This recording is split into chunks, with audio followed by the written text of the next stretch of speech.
Welcome everybody to the European Masters. My name is NukesAlot and I'm joined by Foxdrop here to begin the group stages. We have 16 teams ready to battle it out for the title of the European Masters, and so many of these teams look incredibly good coming into this particular tournament, Foxdrop, and they're represented by so many regions as well. Yeah, look at all those flags you're seeing on your screen. There's 10 different leagues here.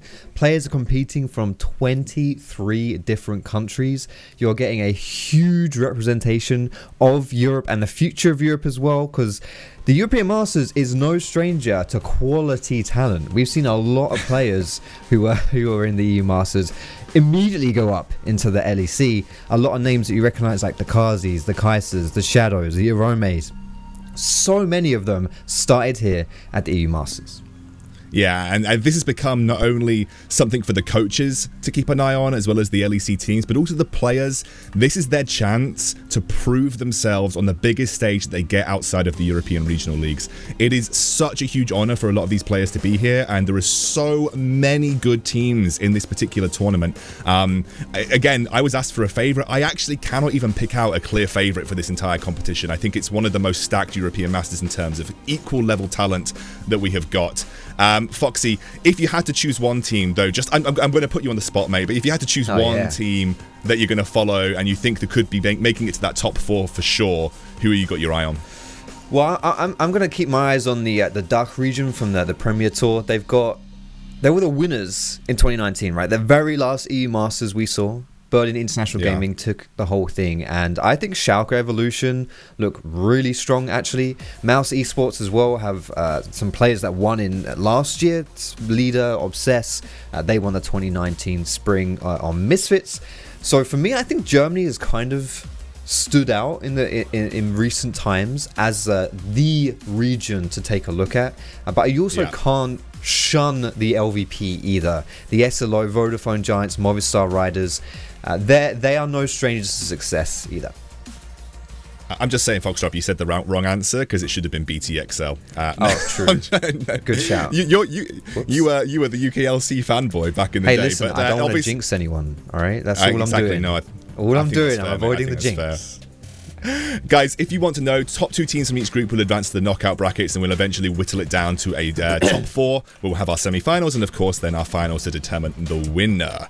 Now, let's have a look at today's schedule. Myself and Foxy will be bringing you the first 3 games of the day, kicking it off with a banger, an absolute banger. Movistar Riders going up against Schalke Evolution, the SLO versus the Dark Region. Foxy just talked about it. 2 massive titans of the European regional leagues going head to head, with Schalke kind of wearing the crown as the first seed from Germany coming into this, with the reputation that Germany and the Dark Region were the previous winners of the European Masters. We're then going to have Singularity and Kick Neosurf. Kick Neosurf, a massive dark horse for this entire tournament. And then we're going to have Energy Pot Wizards and Mouse Sports. Our first chance to see Leader and Obsess, previous winners, come back into the European Masters and look to reclaim that throne.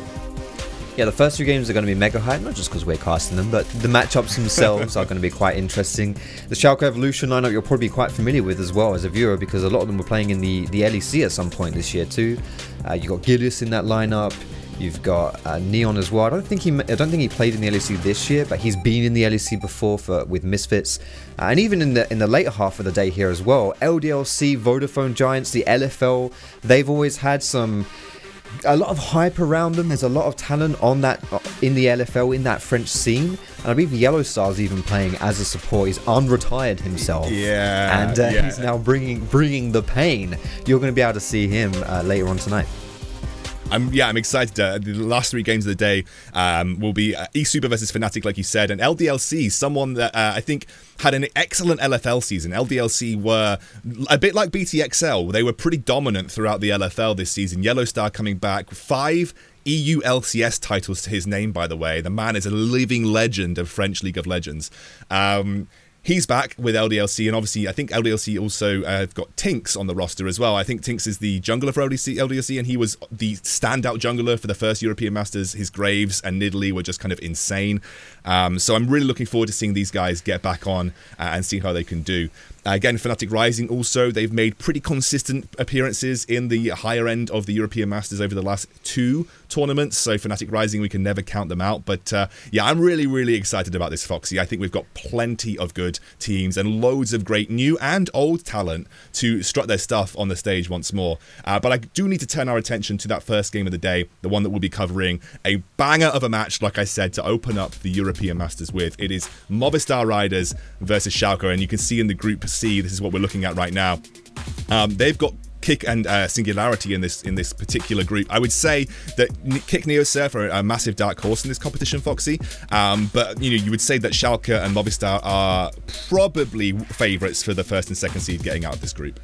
Yeah, this is going to be a really tough group to squeeze out of, but at the same time, the expectation for Schalke and for Movistar as representatives from the Dark region, from the Spanish leagues, is going to be pretty high, but I don't want to say they're a lock-in for the first 2 either. With NeoSurf, Kick NeoSurf, we saw them in the play-ins already, and they kind of smurfed their way through that. They did. Pretty unstoppable, honestly, in that. They looked really, really strong. And even Singularity, I mean, we're kind of glazing over them just a teeny-weeny little bit as the Nordic representative, but the Nordics have always had a little bit of cheekiness about them in the EU Masters. This time last year, they actually made it into groups by winning a tiebreaker that put them in 2nd place in the group that they were playing in, so definitely don't count out the Nordics to play spoiler in this group and maybe even squeeze out. I think it's a really hard group to call at this point. Or, I mean, no one's played a game, so yeah, it's kind of tricky. But even the expectations here, it's going to be really exciting to keep your eye on Group C and see who actually comes out of this group. I actually agree with you. I think there's lots of chance for upset here. I do think Schalke Revolution come in as favourites, but I genuinely think that Singularity can upset. I'm expecting NeoSurf to upset in some way, shape or form.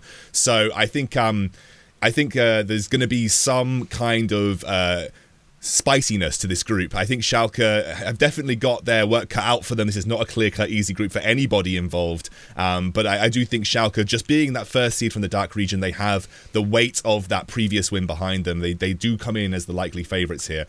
So let's have a look at that first matchup then, Foxy. Movistar versus Schalke. We've got the second seed from the Superliga Orange. They had a very close final versus Vodafone Giants. I believe 3-2 to Vodafone Giants. So they come in as a very hotly contested second seed. And Schalke were the pretty solid winners of the Prime League. They had a pretty good split all round, actually. And actually, they have a team stacked with loads of talent. And as well as the fact they can actually bring some of that LEC talent in due to ruling, they can actually play with like Inax and stuff if they wanted to. So I'm very much looking forward to this matchup because I think it's going to be very telling about those respective strengths from those regions just right off the bat as well. Yeah, and I think even regardless of the actual players that Schalke will put forward, just the whole kind of team culture when you've been coexisting alongside an LEC roster really helps to elevate your game when you're playing in the regional league. You can tell from the amount of roster swaps that Schalke went through in this season where they brought in Inax into the LEC squad, they brought in rhuckz as well. The fact that there's obviously quite a close connection between the LEC team and Schalke Evolution in the German league, so they should hopefully have that extra edge as well. And I think that actually goes a long way because a lot of what these regional leagues have is talent, but not necessarily experience. And it's that kind of thing that really makes the difference, I think, in EU Masters. And hopefully, they should be able to lean on the main roster, get some better scrims and all that kind of stuff, and that might be a benefit to them in this tourney. One thing I do want to point out is that Movistar Riders have got some hidden talent on their roster, potentially a new superstar jungler in the form of, I'm gonna butcher this. Tell me if I get it wrong, Foxy. Eloya? Probably. Probably. I'm right with that. It's probably that. He got Rookie of the Split, so he's a potential new jungle star coming from the SLO. And again, this is a big opportunity for him to show what he can do. He's got some very I would say veteran jungle talent on the opposite lane in the form of Gilius. Yeah. So I think he's definitely got his work cut out for him here. But this is a good opportunity for Movistar Riders to step up and show that the SLO is still a region that can compete, because we've kind of counted them out sometimes in the past European Masters. And they're looking to regain former strength from 2018. 2018 was when we were last painting the SLO as the strongest region in Europe. Since then, the LFL and the Prime League, or the Dark region as a whole, have kind of taken over, but the SLO have been quietly making those top fours, still putting in the work. So I think this is a good opportunity for the SLO to stamp their mark back on the European Masters. The Spanish League has consistently put out incredible teams and talent, and I think this first game will be a good opportunity for Movistar Riders to bring the battle to one of the tournament favourites. Yeah, the last time that the SLO won, as you were saying, 2018, it was 2018 summer. Mad Lions, you might recognise that team. They're currently in the LEC, and some of the roster as well you may recognise. Selfmade in the jungle, now like a top 2 jungler in the LEC. They had Nemesis mid lane. He's also not too shabby himself. Crown Shot is the AD carry. Werlib was even their top laner. He played in SK for a little bit. So a lot of talent came out of the SLO, came from that Mad Lions roster, and we might just be able to see the next generation coming up as we move forward. We are into champion select here, Foxy. Movistar Riders against Schalke. Movistar on the blue side, Schalke on the red. Bans coming out very quickly, and you're now going to see Akali and LeBlanc banned. Kalista and Senna, no surprises on a blue side ban there for Schalke. Nothing quite out of the ordinary from these two teams so far. Yeah, the LeBlanc ban might stand out a little bit, but I reckon you're going to see a lot of that versus Schalke, because Sertuss plays a mean LeBlanc. It has around like 75% ban rate against him in his domestic league. People really don't want to put him on that champion, and when it is open, he's shown a real willingness to actually pick it up and be successful with it. So you will see that the beauty of EU Masters is you get players who are really, really good at specific niche picks. And the ability to really flex those and show them off makes for some quite creative drafts. But outside the Blanc so far, it's pretty much business as usual. It's going to be a set ban here. Set's a pretty solid blind first pick on blue side, I feel. Trundle gets immediately locked in here for Movistar Riders. It's not something that I've seen huge priority on. A safe blind pick immediately responded here. I think Syndra is one of the safest mid laners you can probably get. She's very powerful, great lane pressure. You know, as a jungler, it's always nice to have a Syndra in mid lane. She's always going to be able to provide mid lane pressure to allow you to be a bit more free in where you go on the map. And it's going to be Lee Sin for Gilius. So that's kind of a little bit surprising for me. So Gilius here, he's played 16 games in the German league, and out of those 16 games, 15 of them came on either Gragas or Sejuani. So I think this is why it's quite interesting by Movistar when they ban the Gragas and then pick the Trundle, because you don't really want to pick Sejuani into Trundle. That's honestly quite a tough matchup for you. So they're forcing Gilius onto the Lee Sin, who that was his third champion. It's the only one that he's played one game of this season. So they're already kind of putting the pressure on Schalke, and we were talking about the expectations coming in. Schalke Evolution might be one of the strongest teams we have in EU Masters, so a great way to attack them starts right here before the game is even begun in that draft. Yeah, and I think mixed with the Gragas ban, this makes a lot of sense. Maybe saying you're not going to pick Sejuani in this scenario because obviously we've got the Trundle, it's an immediate counter, you steal those resistances. So it's a good solid pick there from Movistar Riders. They're going to finish their draft out on the first rotation with Ornn and Varus. So Varus has been an AD carry that a lot of people have put priority on, and it's going to be going over to JaVaaa. And we're going to see Ornn likely in the top lane for beansu, a very strong pick that's seen consistent play over the last few months. Yeah, now we're getting the supports pinched here as well. Now NukesAlot and rhuckz have fairly diverse champion pools, and with this Varus already being picked as well, you're thinking you kind of want safe supports with that, which is why on Schalke's side you're seeing the Tahm Kench ban. Tahm Kench is like the best support for protecting AD carries, and then Thresh as well, who not only is good at protecting AD carries, which Varus needs, but rhuckz is actually pretty good at this champion. It's one of his favourite champions, so pretty smart bans again here from Schalke in the second phase, and we'll see what they decide to do as they get this pick, the fourth pick of the draft. They obviously can flex Syndra. We didn't really talk about that, but it is still possible to flex Syndra into the bot lane if they want to, so they're not giving away maybe a huge amount of their tactics. I kind of immediately slammed it mid, but obviously there is that flex potential of the Syndra available. Gangplank is a pretty solid blind top laner. It's going to be a Yuumi locked in here for Nukesalot. And again, I still think keeping it fairly open about where you might end up going with that Syndra, because again, the AD carry is still not has yet to be picked. Yeah, I think this Ez hover is almost like a taunt from Movistar to Schalke. It's like, we know you're going to pick Ez, by the way. It's pretty, as far when you go down like the pecking list of what is strong AD carries right now, this Ez is, it's about where he would fit in here. And obviously Ez Yuumi has a fairly decent synergy together. And Neon is good at Ezreal as well, so it wouldn't be too surprising to see that one go down. And as Movistar Riders is rounding out their team comp, it seems very much so that we've got quite a let's protect Varus team comp. Not necessarily that he's going to be their hard carry, but it's going to make it very difficult for Schalke to get in on top of JaVaaa, which means that he should be able to put out the deeps, put out the pain, and be more of like the go-to guy for Movistar in game 1. Yeah, and they've got a Bard locked in now as well to round out that composition. As you said, the Ezreal was just the... Especially it's because Ezreal Yuumi lane is very obnoxious at times. They're going to lock that in for Neon. 2 compositions locked in. We're going to be jumping into the game pretty soon. Foxy, can you just outline what you think the teams need to do to win with these specific compositions? I'll start with Movistar. What do they need to do to win? Yeah, well, with Movistar, as I was saying, it's like you have such a strong front line and you've got good protective tools as well. That for Movistar, it's almost like you've got a really sick front to back in the team fights. But also on top of that, I like the fact that there's a bit of diversity in their team comp, because what can be a bit tricky to execute is when there's like one thing for your team comp to do and it needs to do that and that only, and if it can't do it, you're screwed. So the fact that you've got Bard and Ornn specifically make it actually pretty tricky for Schalke to just punish it in the team fights, because there are potential for catches there as well. Like, you really have to be quite careful, and there's not a lot of frontline on Schalke's team, so pretty much anyone that they catch out of position could be a very fast victim for Movistar as well. Mm-hmm. And what about for Schalke? Like, what have they got going for them? Yeah, well, I was just about to read off Schalke's comp and they disappeared. I can tell you. We are into game. We can discuss it. We're going to be jumping into game in a moment. Schalke's comp is much more kind of just... I don't know whether I want to say like standard comp, because that's kind of a word that isn't particularly descriptive. But you just got pretty traditional power picks here. You know, Gangplank, a good top laner. Syndra, good mid laner that's seeing a lot of bans nowadays, not just because she's strong, but as you said, she's also a pretty strong flex. And then you got the Yuumi, Lee Sin jungle. Like, it's pretty much the meta comp right here.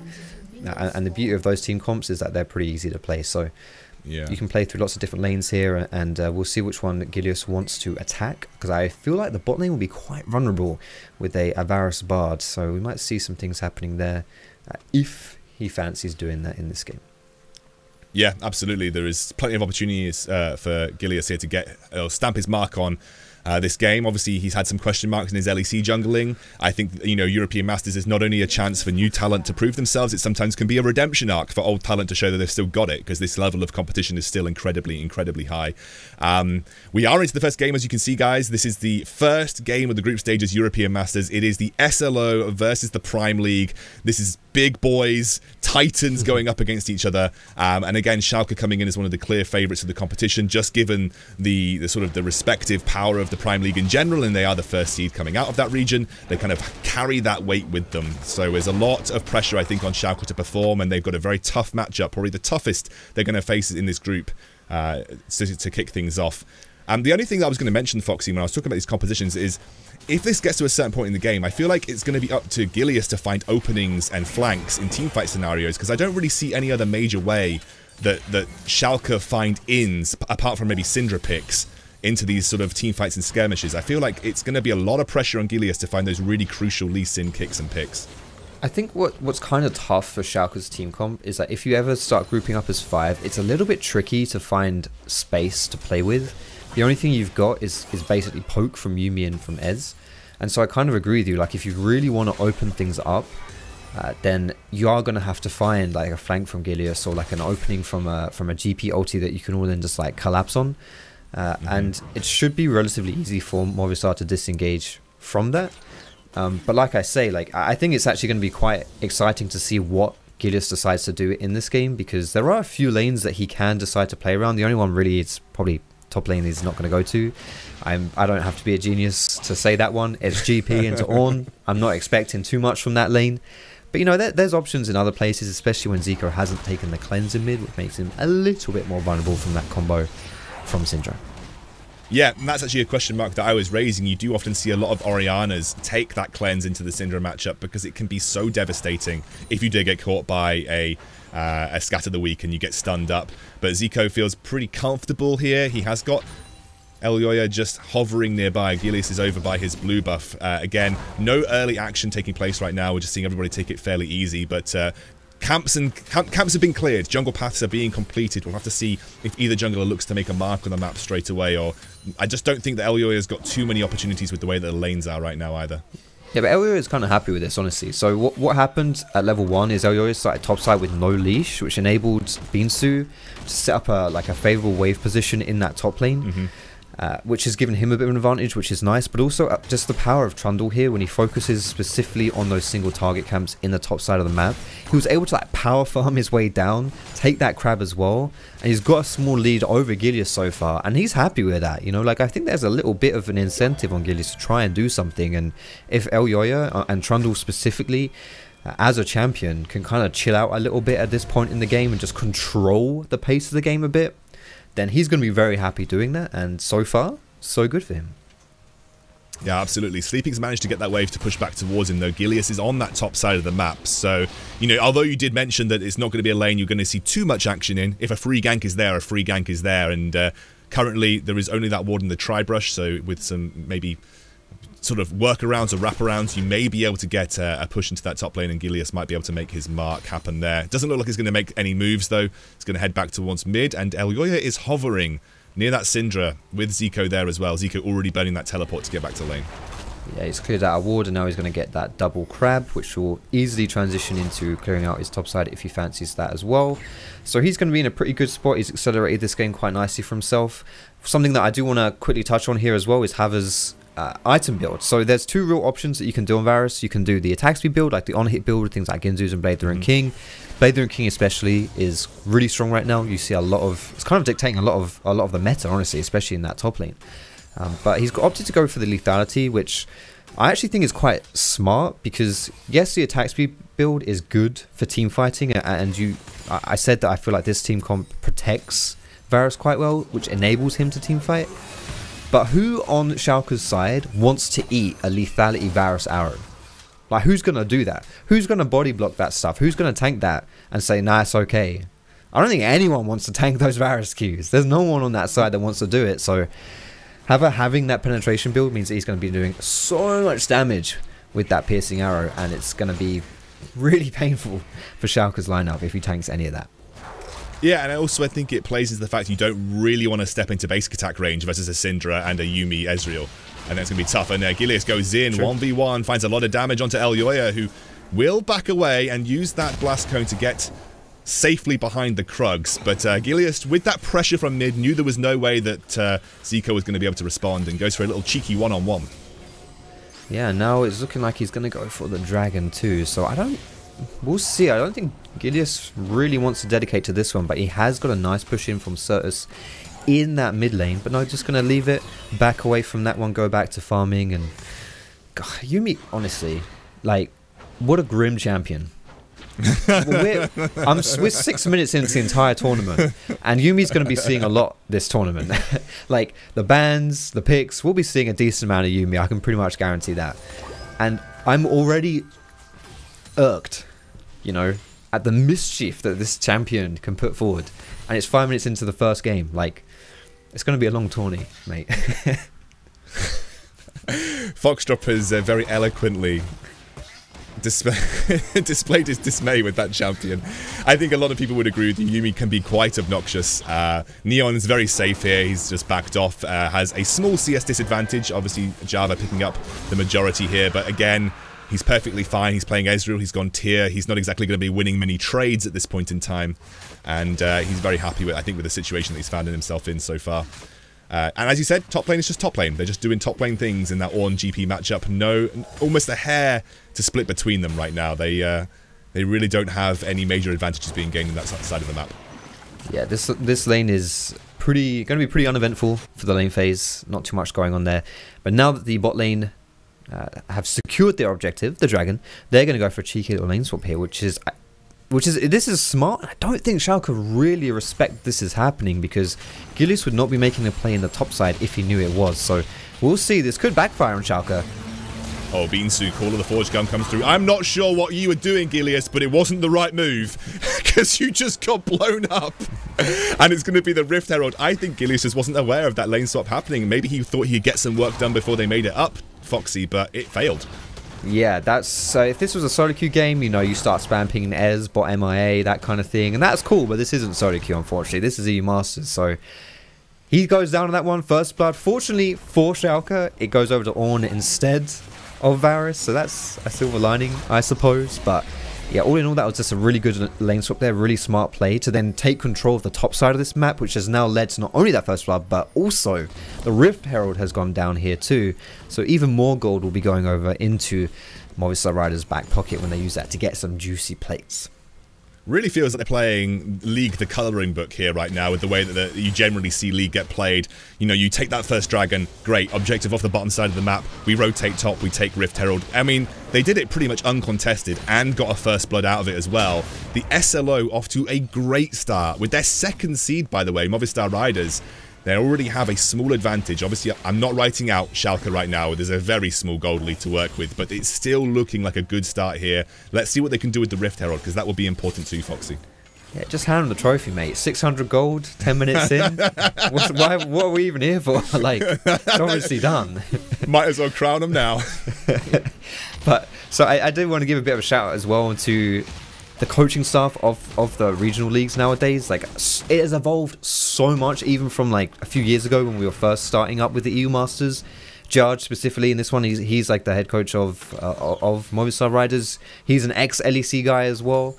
And you see a lot of these regional teams now have quite strong macro movements, and it really has done a lot to help elevate the regional scene. And then I think it's also why you see a lot of rookies be able to take that next step from regional to the LEC a bit easier nowadays, and it's how you get teams like Mad Lions who just go on an absolute tear, as we saw in the LEC. But sleeping here, he needs to wake up because he's in trouble.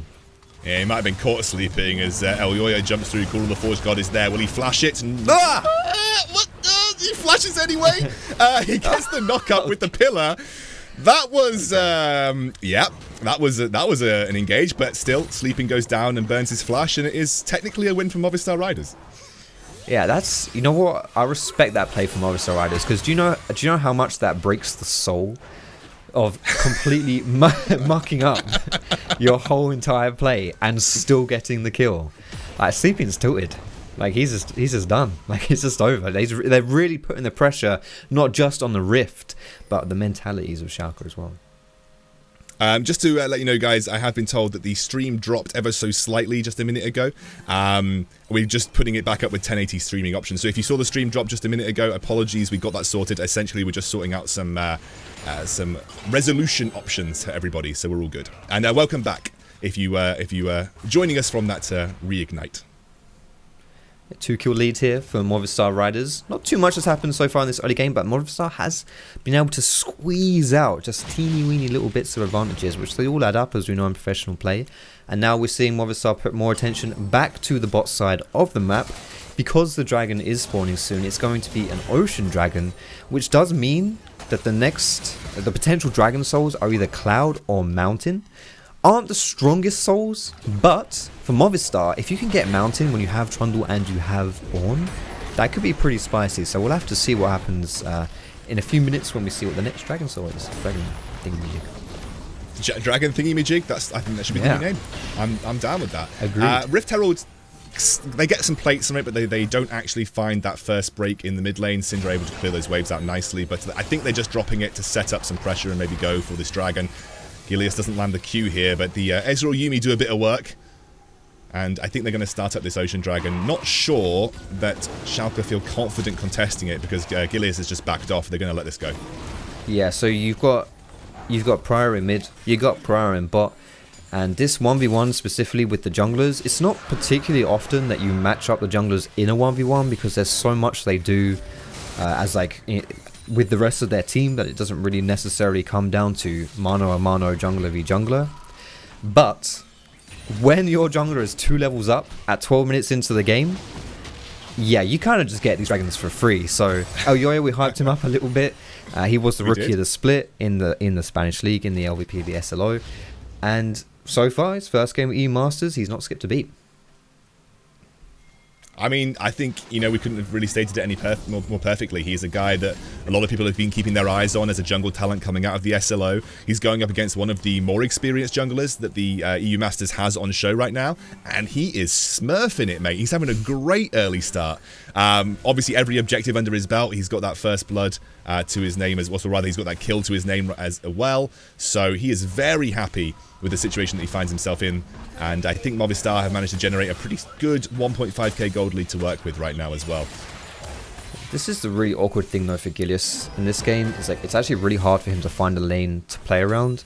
I did highlight this like Varus Bard matchup, but that's just because they have no escape. And it looks like they're going to go for it now. Lost chapter drops, but the teleport immediately there. Bard locks things up, rhuckz ready to go. Call of the Forge God throwing down with the chains too, but they will not get much from it as Sertuss is backed up over. Eloya is here, the knockup goes on to Sertuss, immediately forced to flash over the wall. That was a good return by Movistar in what could have been a very dangerous situation. Felt like a teeny bit of desperation there from Schalke, where it's like, okay guys, we're losing the tempo of this game, we got to do something, we got to get moving, we got to get our legs going, and when they try and do that, they just slip over and fall. Really good response there by Movistar to counter that play right there. However, there was a TP invested, and that's something that Schalke didn't have to do, so Gangplank in the bot side is going to get a little bit of farm there, and that's all nice as you know, Schalke's looking to go into the mid game with a bit of an advantage with that Triforce. You want to get that power spike ASAP on GP. However, it's not going to mean too much in the immediate future because that's the second Shelly going down here. It should be first. Yeah, and that can be used in multiple lanes actually, Foxy, because they've got options for that first turret blood available. You saw Xico used that shockwave in mid. I think he was... I love the idea. He was trying to catch Sertuss with no flash under the turret and put pressure on him to potentially take the first mid lane turret for free, and with an added bonus of getting a kill. He didn't quite land it though, just outside of the range there of that shockwave, and Sertuss does escape and save that mid lane tier 1. Gilius has found a little opening here and has gone for the red buff, and I think he's going to back out and take that for free as well. He's still sitting at that 2-level deficit, which really sucks for Lee Sin. Like, it is honestly just, it's heartbreaking when you're playing a champion like Lee Sin when you fall behind, because it means you just have to play as like a utility bot. So you're going to be shielding your carries, you're going to be looking for kicks either to peel or to catch people. And to be honest, that's just really not that easy, especially if you don't have much of like someone to play around. And like right now, obviously, Gilius doesn't have that. And Neon is still hyping up, he's still ramping up to get in that 2-item Ez, especially when that mana immune comes through, or the Mew mana, sorry, so that he can put out some real pain.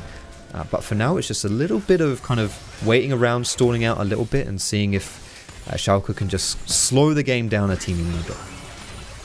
We'll be dropping the Rift Herald right down in bot lane. No plates left to go. They should be able to take that first turret on that bottom side of the map. In the meantime, Sertuss trying to kite backwards. Immediately the Unleashed power comes through. The Scatter the Weak is there, forces the flash, and Sertuss cannot follow up on that mid lane gank. They will take the first turret in the bot lane whilst that is happening too. Movistar Riders looking to push the gold lead a little bit further, which has been kept quite even actually. I have to give credit to Schalke. They are not exactly streets and roads behind their Spanish opposition.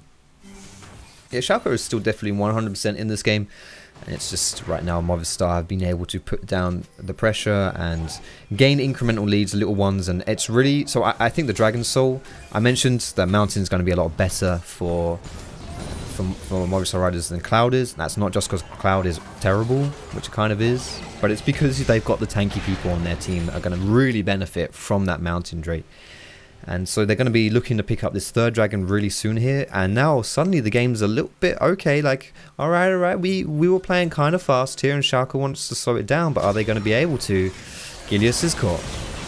I think Gilius is just dead, mate. He's so low here. Eloya tries to jump in. Tempered Fate will not lock anybody up. I spoke too soon, but Neon gets taken super low in the meantime. He might as well be dead, because this is just going to be a free dragon going over to Movistar Riders. Nothing that Schalke can do about it. And just as you said, Foxy, no one wants to take those arrows to the face. They are chunking everyone on Schalke right now. It is so difficult when you're playing in a situation where you have to face check poke. That is such a painful thing to do and a really hard way to play League of Legends. Because when you have to face check stuff, it's because you don't know where things are. And if you don't know where things are, you can't dodge the skill shots that are coming your way. And if you're lying in wait, you're setting up a trap, or you're just able to get some free poke off. It doesn't take too much, especially when you don't have a tanky person on your team, to just completely deny someone of any play happening. And in this situation here, Gilius face checks, as he has to really if they want to contest this dragon. He gets caught, and now boom, that's the third dragon going down. And we're only 4 minutes away from the next dragon, and Movistar Riders are definitely going to want to take that one and get the soul, and they'll be in a really good spot for this game. I think, yeah, I kind of want to have a look at the gold if possible, because the gold is very close between these teams, and just as I imagined, most of that gold lead is being made up by GP doing GP things. He's got about 500 coming out of the top lane in an advantage over the Ornn right now. I'm trying to work out where the other gold leads are being made up, because it's really just not the jungle. It's really just the jungle. It's really yeah. just the jungle. You're right. It's because it's not actually that different between Schalke and Movistar. Movistar haven't got like a 3 or 4k lead right now. They're sitting on about a 1,500. So gold is being made up by Schalke. They're still keeping themselves relevant in terms of itemization spikes. Yeah, obviously there is like the hidden aspect of the kind of value you get from dragons, but ooh, this is cheeky. Yeah, JaVaaa forced to flash immediately. Tempered Fate does not save him though. Gilius under the tower, and now Sertuss will pick up. Ooh, I was going to say, I don't think he's escaping this, but it was a cheeky little stun. A double kill for Sertuss. I'm not sure what the thinking was there for JaVaaa, but they get caught out and punished. Yeah, that was a little bit biting off too much than you can chew there. That's actually a pretty solid solo queue play. That's the kind of play that, you actually do catch people out of position when teams aren't very coordinated. But obviously in this, when you're playing competitive games, they thought they had Sertuss caught out here. They thought, but they really, really did not. Gilius this time around, going in the top lane, making a play and actually being rewarded for it. This is really, really nice, and a bonus for this play as well is that Sertuss gets both of these kills. So a double kill over to Syndra. Syndra is such a strong carry champion, and sure, you can't blow up Trundle, you can't blow up Ornn, but if you get onto the Varus or the Orianna or the Bard, they're pretty much going to get one shot.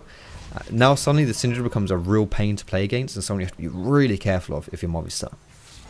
Yeah, and actually, I'm impressed because Schalke have now got an equal footing in terms of gold. So despite losing pretty much every early objective, being 2 towers down, that standing gold is still available for them, and they've kept the gold even. So in terms of, respective itemization across the teams, Schalke is still in a good spot to fight and skirmish, and they are still, crucially, in an okay spot to contest this 4th dragon and contest the soul, which is the most important thing to try and stop Movistar Riders claiming.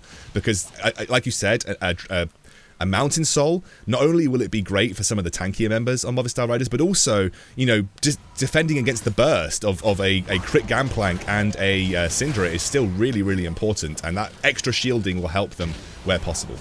So something that's really big about this dragon play that's coming up now as well, that works very nicely in Schalke's favor, is that Neon just recalled, and he went from Phage and Sheen into the full Triforce. So now he's got his 2 items, he's got the Mirror Mana as well, he's very, very strong. Not only that, but Sertuss recalled as well, and he finished his Banshees. Eloya might be getting caught here, actually. You're in trouble, buddy. He's in trouble, mate. He does flash out. Oh, the sustain from the ultimate, keeping him alive. And he'll dodge that True Shot barrage as well. They will get mid lane turret for it. That's a little win there, as JaVaaa takes so low the flash basic attack as well. And Neon secures a kill for himself. And they're going to get the tier 2 as well. I don't think Xico's going to get here in time. I need to be careful they don't actually get caught out here, because, this is 1 minute to dragon. You die here, you're in trouble. The flash comes out. Gilius just kicks him away. He was trying to go for the little cheeky flash kick play, but the flash was predicted. They're going to use the journey to get out and safe behind the tier 2 in the bot lane. Schalke have come alive in the last 2 minutes of this game, and they are going to be able to take that 4th dragon. Let's take a look at that fight once more here, Foxy. Yeah, this was a bit surprising for me, because it's really Movistar Riders that opt into this play, but I just don't think they're respecting the power of 2-item Ez. Like, as soon as you get this Triforce and this Mirror Mana, it just happens. You just come alive. And this Ez here, look at this stuff. He just jumps forward so aggressively. He's so confident in this play. And that's the kind of play, the experience of Neon as a player, having played in the LEC and having won EU Masters last year as well. It takes confidence to make that play, and those plays can be the difference. I spoke too soon about the Dragon because Movistar Riders have secured a good spot here. JaVaaa takes a bit of damage. I still think this is a rough spot for them to be in. They are trying to push on for this. Eloya goes in. beansu misses the knock-up. Now Schalke can look to reset as they work their way around this Mountain Dragon. They are the ones in the commanding position. They don't have the Dragon aggro right now either. Although saying that, they have just taken it. Yeah, Schalke want to buy a little bit of time here. Look at GP ult. That's almost coming up, and this GP ult will be huge in this team fight. Yeah, but they don't want to lose the Mountain Soul. The Call of the Forge God trying to ward away Schalke. Gilius is just on the other side of the pit, jumps in, but they do get that Mountain Soul. They'll probably sacrifice Xico for it, but they might not because they get away through the journey. And that was a complete steal by Movistar Riders. They got away with that for free. This is the problem with Schalke's team comp right now is like, how do you start something? How do you take a fight? How do you engage? The only good way to do it really is like a Yuumi ult attached to someone or having the GP ulti. And suddenly GP ult has a very long cooldown. It's like, okay, so we've lost this. I guess we're not forcing this engage anymore. And then that's teleport like... coming in. Oh yeah, this is a flank. Yeah, teleport coming in. Xico Neon by himself right now. Yuumi not attached, and this may just end up being a dead AD carry. Tempered Fate locks him up. No flash available. Neon will go down. Next to Baron. And right next to Baron, the team are in position. They are going to immediately turn with the Mountain Soul attached for this Baron. That is not a place you want to die at this point in the game. And Neon, he was really, really strong. He was a lot of Schalke's strength, but Movistar looking to turn. Sertuss has to use that Zhonya's straight up. He has to flash away as well, but the pillar will keep him locked. There is the exhaust too. They should eventually get the kill. Yuumi forced to detach. Gilius is going to back off, but it will stop the Baron for the meantime. The Baron will get delayed, which I think is the ultimate goal from Schalke with that play right there. Yeah, that's still good for Schalke to stop the Baron, but if you're Movistar, obviously you take that as well, because not only did you pick up a kill on Neon, but by killing Sertuss, he used both his summoners and, quite importantly, the stopwatch too. Now, Sertuss is not itemizing into Zhonya's at all. That blasting wand is not going to build into a Zhonya's. So he's going for something else, which means that stopwatch gone, that's that. You know, that's it. Your invulnerability, you're done. You're done. You pulled that card, you played it, and it's all over. And now, with Movistar Riders, when they can, like, what happens if a Bardock comes through? Or what happens if Trundle pillar drops down onto Syndra? Suddenly she's in a lot of trouble, especially if she doesn't have that flash, and Movistar might be able to expose that. Now, I don't want to keep banging on about this, Foxy, because I feel like I've been banging on about it all game. But Schalke actually have the gold lead. So despite everything that Movistar seem to be commanding in terms of some of these engages and the picks that they're making, they're actually still technically behind. The farming machine of Gangplank has been doing just that. And I really feel like, you know, when we scale up with the Ezreal and the Gangplank, they've got a lot of strong late game power potential to even go up against Movistar. That they may be in a solid position, especially with the fact that the lethality Varus kind of drops off a little bit. Yeah, but here we go. Schalke are forcing this one. Yeah, they are forcing straight onto Eloya, who should go down here, and I think Movistar are just going to let that one happen. Sleeping will be backing off, just teleporting in to ward away Movistar. And Gilius goes for that kick play. He finds the kill onto Eloya. And is this going to be now Schalke looking to put pressure on the Baron? So Schalke, if they could clear the vision here, again, with this Ezreal, the poke, face checking into Fog of War will be a big deal. But when Movistar have tanky frontline and Mountain Soul, poke doesn't mean as much, but Schalke are going to look to try and force this fight. Yeah, I mean, they were pushing up mid lane, and now Schalke are going to jump in. Straight through the journey goes Xico. He will escape for the time being, and the chains are there for the defense. But Neon is not done. The Yuumi there too. He's going to start chasing them down. beansu's very tanky, though. He might be able to just ward them away, and he will for the time being. Movistar get away. See, it's just a sad state of affairs when you're trying your hardest to make something happen, to really instigate something, and you're completely countered by a Bard portal. It's like, it's just so difficult for Schalke to really pick these fights. They have to rely on Movistar running into them and making mistakes and picking them out of position, because, you know, as you're seeing, if you're really trying to catch them, I think Movistar were totally out of order being pushed up that far in the mid lane, but they're not really hugely punished for it because it's just very difficult for Schalke to do so. So it's going to be a tricky one. Yeah, I mean, you saw it with Gilius, right? So he found that flash kick onto Eloya, but that's it. That's basically, apart from the GP ultimate, they're engaged. And now rhuckz caught out by himself, won't land the stun. Neon should get one more basic attack here. The Tempered Fate, not enough. That's and he cheeky. Gets the kill. Mid-Q animation. Oh, Oh yeah, he's in Gilius trouble now finds another too. kick, but I don't think he's going to be able to solo Eloya. He's too tanky, and although it looked flashy, it served no purpose in the end game here. Yeah, needed to have a team around him for that one. But I respect it, you know, you see someone, you make the play. But yeah, just didn't quite have the position to be able to make that one happen. But it doesn't look like Schalke is going to be able to do too much with Movistar losing their support player here. And instead they're just going to keep scaling up, which honestly, that's pretty cool too, you know. Like, I don't think Schalke mind that too much, and we'll see as this, this game goes on. Yuumi just like takes a huge Varus Q, and then Yuumi heals you to full health. That's just Yuumi things. That's kind of something I under anticipated, I suppose, when I was talking about people who don't want to take Varus Q. Like, there is no one that wants to eat a Varus Q on Schalke, but with Yuumi, there it is. It just doesn't really, it just doesn't really matter a huge amount, I suppose. I think the point that you raised though about the engage is actually really important, because yes, okay, Schalke can scale. Yes, okay, Schalke are going to have, you know, the late game power of the Ezreal Yuumi combo and the Gangplank, but there isn't really a way to force an issue for them. Whereas with Movistar Riders, they have got the opportunity to force those issues, but they obviously, in terms of JaVaaa especially, drop off a little bit in terms of damage output. Look at the timers now. Look at the timers. There's an Elder Dragon spawning in 10 seconds, and Schalke, they're starting the Baron. Yeah, and Sleeping immediately caught out, forced to use that ultimate. He gets knocked up. Yuumi doing what she can now by herself. May get caught up too. Jumps back onto Sertuss. The Tempered Fate will now lock up Neon, and this is a good fight for Movistar Riders. They need to continue this, and they do. The knock-up is big. Movistar Riders absolutely crush Schalke, and they now may get the Baron and the Elder Dragon. You see a stark difference there between the comps of Movistar and Schalke. When Movistar want to do something, what do? They do it. They have the tools to be able to do that, and that's going to get them a good team fight, going to get them the Baron, as you say. And with these death timers, I reckon they might be able to waddle on down towards the Elder Dragon too. We'll see if they decide to go for that, or let's get a cheeky little reset. So here it is. We'll start in, where do all good things start? In the beginning. And this is the start of this fight here, where Sleeping Schalke and the rest of Schalke here think that Movistar are going for the Elder Dragon, which is why they're countering it with the Baron. But Movistar's, you know what, that was a bluff. We're not actually going to the Elder Dragon. We're going to you. We're forcing this fight. And when you've got tools like Ornn ulti, Bard ulti, oh my goodness, there it is. They do go for the Elder Dragon in the end as well. And ouch, I think, is a pretty good way to summarize the last minute for Schalke there. Yeah, ouch for Schalke, but huge win for Movistar Riders and the SLO in general, who are already putting the tournament favourites under huge pressure.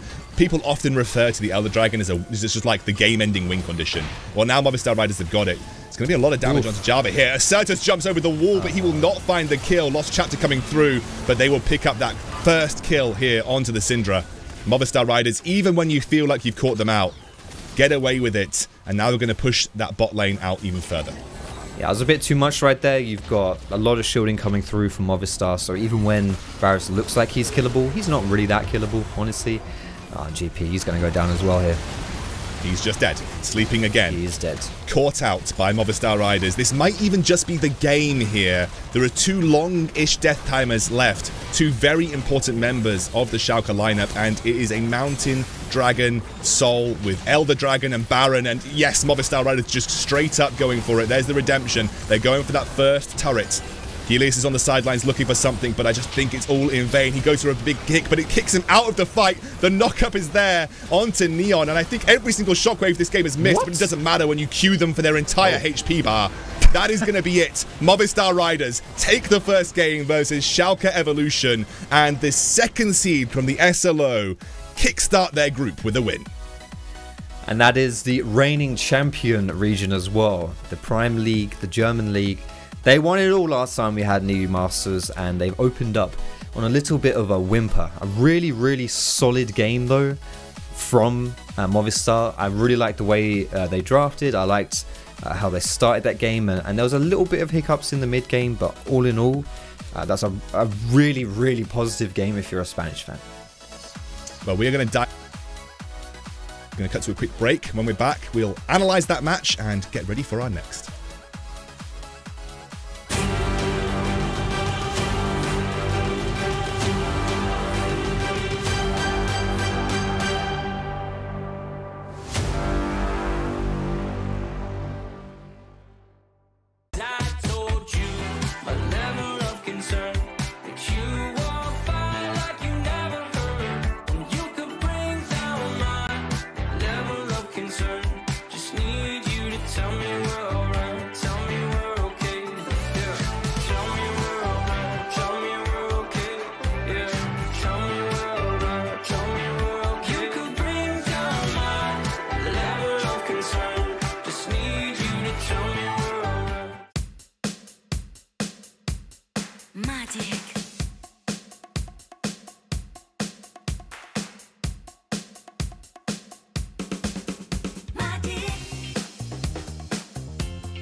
comprenez maintenant pourquoi j'ai créé la Magic? En un clip, vous devenez Magic. La monture avec ces 2 clips pour 149 €. C'est Magic. Dispositif médical. This is my creed. The boots that make me faster. The items that make me stronger.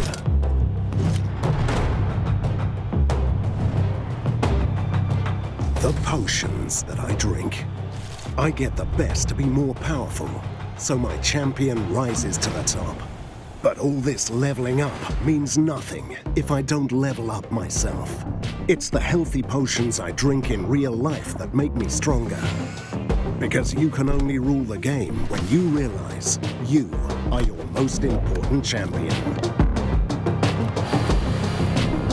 To play like a pro, eat like a pro.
Welcome back to the European Masters, everybody. I'm here with Foxdrop, and, well, where do we start? The SLO get a win over the German or the Prime League first seeds in the form of Schalke Evolution. Movistar Riders come out swinging, and Eloya, the jungler of the rookie of the split, a hidden talent potentially for the SLO region, absolutely had a monster game on that Trundle. I mean, Foxy, what happened? What went so wrong for Schalke? Because as I kept mentioning throughout the game, the gold lead was pretty much even throughout. It just felt like some individual swing moments really went in the favour of Movistar. I think that Movistar, honestly, they were the kings of tempo that game. So they were often the first team to actually like move to try and do something, and they were sometimes capturing Schalke a little bit asleep at times. So there was the Herald where they lane swapped top and got first blood, and then got the Herald out of that. The whole fact that Eloya was able to get a lead over Gilius in the early game especially meant that it was really hard for Schalke to contest those early dragons.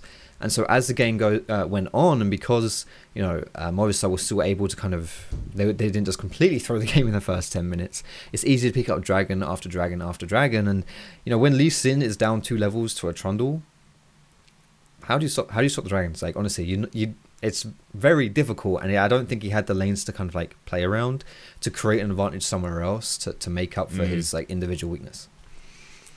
I agree. I kind of want to look at one of the particular fights that I think really made a difference. Fox, you can kind of break it down for us again if you like. This is where Sleeping got caught, and this ended up in the Baron and the Elder Dragon going in favor of Movistar Riders. The whole reason this happened was because Schalke thought that Movistar were going for the Elder Dragon. So the Elder Dragon has just spawned like 5 seconds before this clip starts, and obviously Movistar have the Dragon's soul. So Movistar Schalke thought Movistar were like gunning, like tunneling for that Elder Dragon. It's like, okay, they'll get that. We'll just go for the Baron instead. Yeah. But, Movistar quite wisely were like, they're going for Baron. What are they doing? Go out for Baron. And they had all the engage tools ready to actually punish Schalke for trying that play. And yeah, at that point, you get all those kills. You get Baron. You get a Dragon. You've already got Mountain Soul. Yeah, it was all over at that point.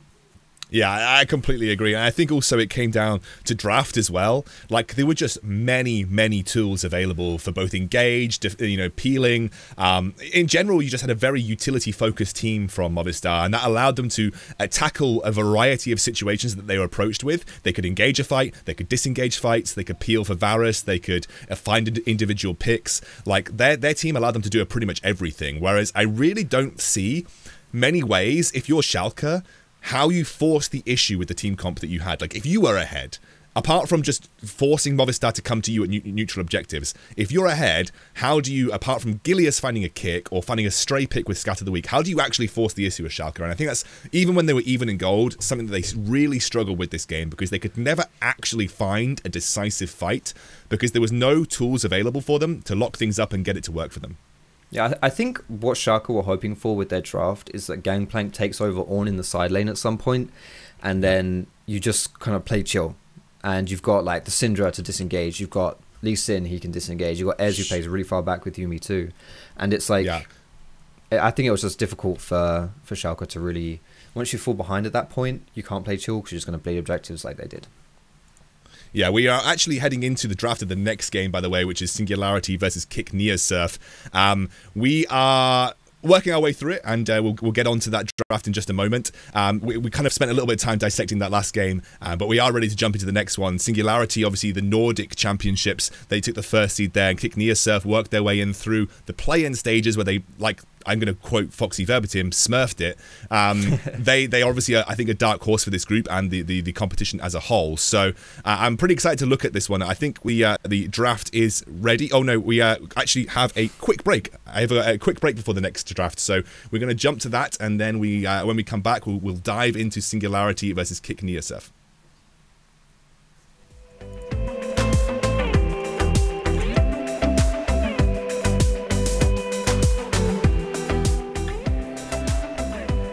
Yeah, it's my bad.